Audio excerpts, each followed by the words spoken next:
Study YouTube channel पर आपका स्वागत है। मैं दीपक कुमार। इस पर्टिकुलर वीडियो में हम बात करने जा रहे हैं एक ऐसे टॉपिक पर जिसको लगभग काफ़ी सारे लोग भूल चुके हैं, काफ़ी सारे स्टूडेंट इसको भूल चुके हैं, लेकिन जो स्टूडेंट इससे जुड़े हुए हैं उनके लिए इंपॉर्टेंट। आप जानते हैं डीएचएस काउंसलिंग को लेकर के हाईकोर्ट में केस चल रहा है और हाईकोर्ट के इस पर्टिकुलर केस में क्या क्या अपडेट हुई है, क्या ये पूरी तरह से स्टूडेंट के पक्ष में चला गया या नहीं चला गया, क्या क्या संभावनाएं हैं और इसको लेकर के फ्यूचर में क्या चीज़ें हो सकती है। क्योंकि रिसेंटली आपने देखा होगा पीएनएसटी की डेट चेंज हो गई है जो कि 8 जून से अब 8 जुलाई के आसपास कंडक्ट होने वाली है। तो एक महीने पीएनएसटी की जो डेट बढ़ गई है उससे काफ़ी सारे लोग ये कयास निकाल रहे हैं कि ये जो हाई कोर्ट में केस चल रहा है डीएचएस की काउंसलिंग को लेकर के, इस वजह से ऐसा हुआ है। तो मैं आपको पहले बता दूं कि डीएचएस की काउंसलिंग के रिगार्डिंग जो हाई कोर्ट में केस चल रहा है उसकी वजह से पीएनएसटी की एग्जामिनेशन डेट नहीं बढ़ी है और डीएचएस के रिगार्डिंग या डीएचएस की काउंसलिंग के रिगार्डिंग जो हाई कोर्ट में केस चल रहा है उसकी क्या क्या अपडेट है और नेक्स्ट डेट में क्या क्या चीज़ें हो सकती है इसके ऊपर भी हम बात करेंगे। लेकिन जो पीएनएसटी की जो डेट बढ़ गई है उसका फ़ायदा उठाइए, स्टडी पर फोकस रहिए। और जो स्टूडेंट डीएचएस की पुरानी जो काउंसलिंग को लेकर के जो हाई कोर्ट के केस के फैसले का इंतजार कर रहे हैं उन स्टूडेंट से भी रिक्वेस्ट है, जो कुछ भी यहाँ होना रहेगा, वकील केस लड़ रहे हैं हाईकोर्ट में, अपने पक्ष को रख रहे हैं, डीएचएस पीबी जितने भी इसमें पक्ष हैं, जितने भी इसमें पार्ट है, सबसे चल रही है बातें चीतें।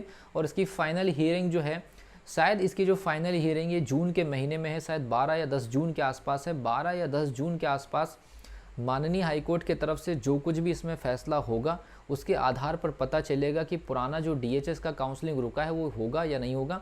लेकिन इन 22 दिनों के अंदर, अगर आज 20 मई है और 20 मई से लेकर के 12 जून के आसपास इसका रिजल्ट आना है, तो इन 20-25 दिन के अंदर अंदर आप पूरी की पूरी पीएनएसटी की प्रिपरेशन करके तैयार रख लीजिए।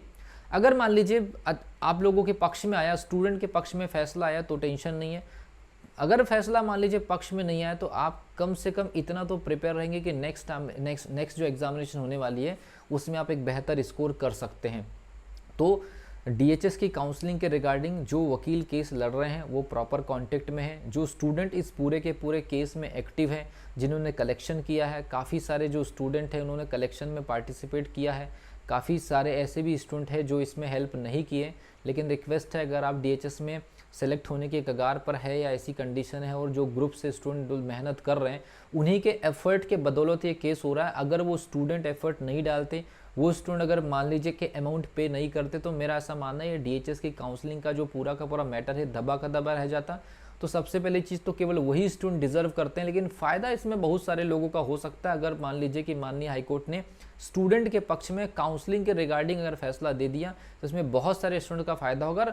उन्हीं स्टूडेंट का फ़ायदा नहीं होगा जो इस केस में एक्टिव है, हालांकि वो प्रिपरेशन भी कर रहे हैं और उनको मैं उनसे रिक्वेस्ट भी कर रहा हूँ कि आप इन सब चीज़ों में, क्योंकि ऑलरेडी वकील कर चुके, तो अपनी प्रिपरेशन भी फोकस रखिए और ओनली 10% एनर्जी आप उस चीज़ पर भी ध्यान देते रहिए कि क्या क्या अपडेट है। 12 जून के आसपास फाइनल हियरिंग की बातें निकल करके आ रही है, लेकिन इस हियरिंग का एग्जामिनेशन डेट जो बढ़ी है उससे कोई भी डायरेक्ट लेना देना नहीं है, क्योंकि उस जो डेट बढ़ी है पीएनएसटी की वो पूरी तरह से फॉरेस्ट के एग्जामिनेशन के बीच में आने की वजह से या उसका शेड्यूल पूरी तरह से एक्सपेंड होने की वजह से पीएनएसटी को खिसकाया गया है, ये आप मान सकते हैं।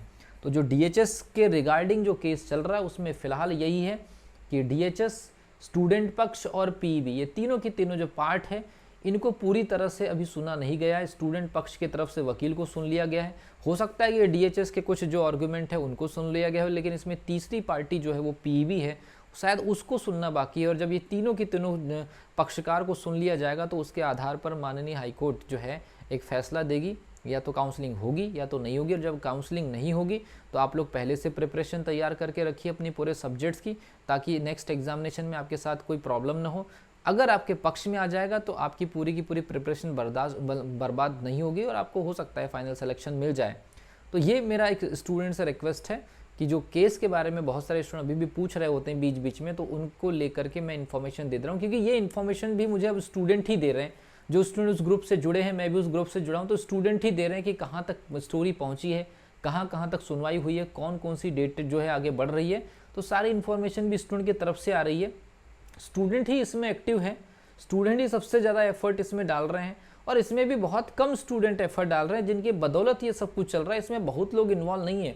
मुश्किल से ऐसा मानना है कि 50 से 60 स्टूडेंट की ये मेहनत है। उस 50 से 60 स्टूडेंट में भी मुश्किल से 10 से 15 स्टूडेंट है जो इसमें हाईली एक्टिव है, बाकी स्टूडेंट सपोर्ट के रूप में एक्टिव है। और 60 से 70 स्टूडेंट के अलावा, क्योंकि अगर ये काउंसलिंग हो गई तो 1050 सीट का मामला, 1050 स्टूडेंट को अगर फ़ायदा हो गया तो इस साल जो प्रिपरेशन कर रहे हैं स्टूडेंट वो 1050 अगर निकल गए तो बहुत सारे ऐसे स्टूडेंट का फ़ायदा हो जाएगा जिन लोगों का मिडिल लेवल पर प्रिपरेशन, क्योंकि टॉपर्स तो सारे चले जाएंगे। तो हम भी ये एक्सपेक्ट कर रहे हैं कि ये काउंसलिंग हो। DHS का जो काउंसलिंग के रिगार्डिंग जो फैसला आना है वो स्टूडेंट के पक्ष में होना चाहिए। केसेस को लेकर के जो अपडेट आ रही है उसको लेकर के अभी तो पॉजिटिव है, लेकिन क्योंकि फाइनल हियरिंग या फाइनल फैसला आते तक किसी भी नतीजे पर पहुंचना जल्दीबाजी होगी। तो आई होप कि ऐसा हो कि स्टूडेंट का बेनिफिट हो। मिलता हूँ अगली वीडियो में, तब तक के लिए wish you all the best.